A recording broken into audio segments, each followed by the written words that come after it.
Top of the morning to you. It's the Hood Trucker. I've been gone a little while, right? About 90 days or so. I took a little break.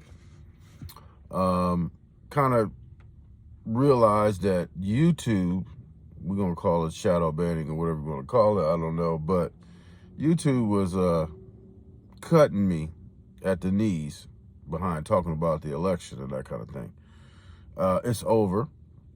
And what happened is what happened. I don't necessarily agree, but it is what it is. So what I've tried to do is not really trip on whether or not this or that, who did what, who said what, all of that. But I'm focused on my own personal journey. I'm starting a truck repair company, and I'm also starting a fragrance company. Bootstrapping pretty much, using my own money. It's been a humbling experience because probably didn't prepare correctly, probably don't have all the stuff I need, but sometimes you just gotta jump out the window and hope for the best. Like, I don't want to quote a certain person that's involved in a federal investigation, but Diddy had said that sometimes you got to jump out the window without a parachute. And I agree. And that's probably the only thing we agree on. But I agree. So, for example, in the truck repair, there's a lot of things that are coming up that I had no idea that I even didn't know that I was supposed to know. I've had a trucking company in the past, so I understand how the trucking industry works, right? That's how I can recognize that there is no money in the transportation sector. All the money is made by the brokers and the service. That's why I'm in or going into the service portion of the trucking industry. Transportation ain't it. It's risky. There's a lot involved with it behind the scenes that I'm not going to even go into. That if you don't know those things, you can go out of business pretty fast. You can lose like massively. So a lot of people get into the trucking industry not knowing that, and once you're in, you got tons and tons of bills, insurance, truck payments, maintenance work, emergency roadside assistance work, just tires in general. I mean, it's all kinds of different stuff. And the rates, according to the, business owners that I talk to, employers, that kind of thing, they've said that the rates are in the toilet. The rates are in the toilet because there's a lot of supply, and not a lot of demand. I'm not gonna say not a lot of demand, but the supply is greater than the demand. That's and that's just how the market goes. In wintertime in California is especially rough because there's really no produce coming out of here. Not to the levels that it is in the summertime, and which makes it harder because if you're running produce, more than likely the majority of the people that run produce either are based here or come here for the good rates to get out of here, because a lot of people don't know that the rates for coming out of California are different than coming into California. Significantly different. Everything going east has one rate. Everything coming west has a totally different rate. I didn't even know that until I became a dispatcher, and had to work with brokers and had to understand that and had to learn that and factor that into me booking loads and stuff like that. Most people don't even know what a bad load is. Most people don't know what a good load is. I mean, sometimes people get so desperate for the income, they'll take anything, which is not good for the industry as a whole. So I know the transportation portion. I was a dispatcher, like I said. I've been a driver. I was a company owner. So I understand the transportation part, and I refuse to ever own a truck again. It's just, even if I drove it myself, I have to drive that. So like when it comes to, when you're factoring in, work, family balance, that kind of thing, it doesn't work, because that's where you're going to make the most money. If you have your own authority, which means that you control everything, that's when you're going to make the most money. You control everything, you drive your own truck. But again, if you're going to drive your truck, you probably should own your truck, but at the same time, you're responsible for everything. So like when you see these guys running around here, they may even own their truck. They may even have a really nice, beautiful truck. More often than not, they're miserable. They're angry. Their attitudes, you can't even say, you say good morning and they're snapping your head off. That's because it's stressful. Brokers will lie to you so you can get the load. There was a specific example just a few weeks ago when I was driving for a company. They told me that the appointment time was 2 hours earlier than it actually was. And they do that on purpose, and they act like I had no idea. Yeah, right. Brokers will do you like that. Companies will do you like that. They don't care nothing about you. There was a situation where I was late, and I explained to them why I was late. It was a family emergency. He interrupted me to not even hear the story and said, basically get going. So there's trade-offs to everything, right? But in that particular case, I was like, okay, I'm done. I don't want to work for, you know what I'm saying? I don't want to work like that.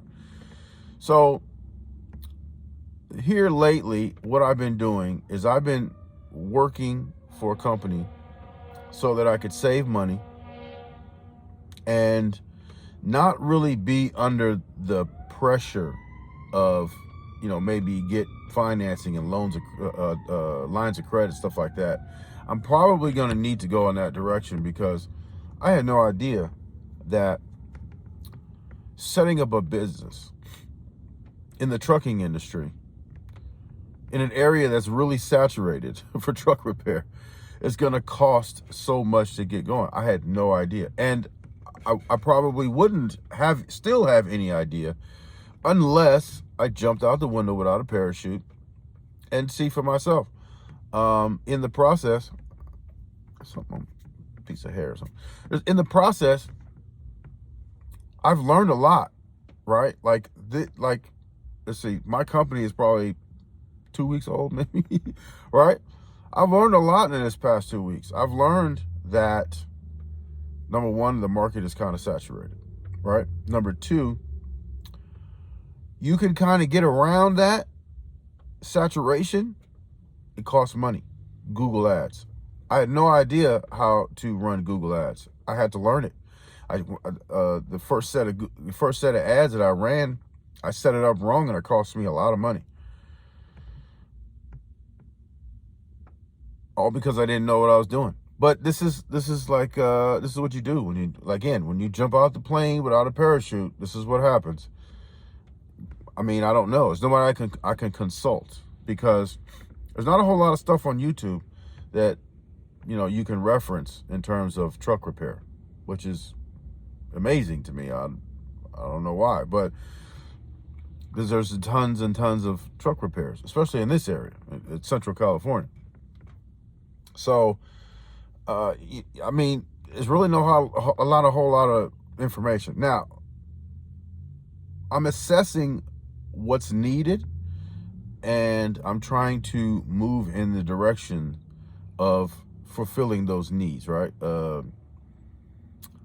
Google Ads and, response times, internal calls, and we're talking about Yelp and reviews and Google profiles and all of that stuff. All of that stuff is important. Like the old ways of advertising, I mean, you still could utilize them, but they're not as prominent as they used to be in that flyers and, you know, business cards. I mean, this is not a business where you can run an advertisement and there's a shop or whatever to go to and there's somewhere to purchase or whatever. This business is based upon when you break down and, you know, you could have, I mean, there's stuff all over the freeway that says truck repair, right? Are you really paying attention to that if you don't need truck repair? No. So when you break down, the first thing you do is go to Google or Bing or whatever, one of these search engines, right? And you type in truck repair near me. Now, that's one of the most Googled phrases that it is, right? So that being said, it's very expensive to link yourself to that keyword, and, you know, it's expensive, right? So you gotta have some money. Now you can get calls, but it's expensive, right? And people say, well, why do they cost so much? You know, like, because there's like a $250 service fee. Mine is $250 from 6 a.m. to 6 p.m. and then from 6 p.m. to 6 a.m. is $350, which is after hours. People say, why do they charge so much to come out here? Well, do you have any idea how you even found my number? It came from Google, and it's expensive. So I had no idea. Like, I really had no idea. But I mean, how are you going to know? I mean, there's nowhere to find out. You know, it's not really readily accessible, the information is. So that's what we're doing. And then, listen, we're going to talk about this fragrance stuff in a whole different video. But just, you know, as a comeback type video, letting you know we're back. We're going to have to incorporate a bunch of stuff. I need a schedule. I need to, you know, I'm waking up earlier now. And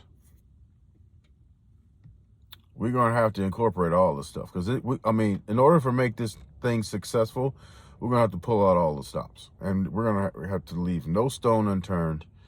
And we're going to have to do it in a way that's as inexpensive as possible. So that's where we're at. We're back. We're doing other things. I may have to jump back in the truck. That's what it's looking like, because, I mean, I had no idea, you know, the level of financing this stuff is really going to take to get off the ground. And that's the most important part, getting off the ground, like being able to finance stuff and pay for stuff and, you know, have sufficient capital to survive the slow times, right? And this is, I mean, when you're brand new, 2 weeks old, that's probably the slowest you're ever going to be, right? And then, you know, once word gets out and you start learning how to do these things, and, you know, you get reviews and you get other forms of advertising going on, you know, things can turn around. But, you know, it's just in the beginning. You got to weather the storm. So that's where we're at, and that's where we're going to be. In another video, we're going to talk about this fragrance stuff, which is a whole nother ball of wax. And people say, wait, truck repair and fragrance don't even go together. You're right. So look, go check out thehoodtrucker.com. My fragrance company is purevalleycreations.com, and go check it out. Everything is handcrafted, made by me. And, you know, you get the personalized stuff. I got a bunch of stuff that I worked on. I need to go take photos and stuff like that. So I got some new products. But go check it out. It's awesome. It's just in the beginning. And we're just floating in the air with no parachute. So that's where we're at. So with that, enjoy the rest of your day. And join me on this journey to make some changes and shake things up and do things a little differently. And we're going to see what happens. So stay tuned. Talk to you soon.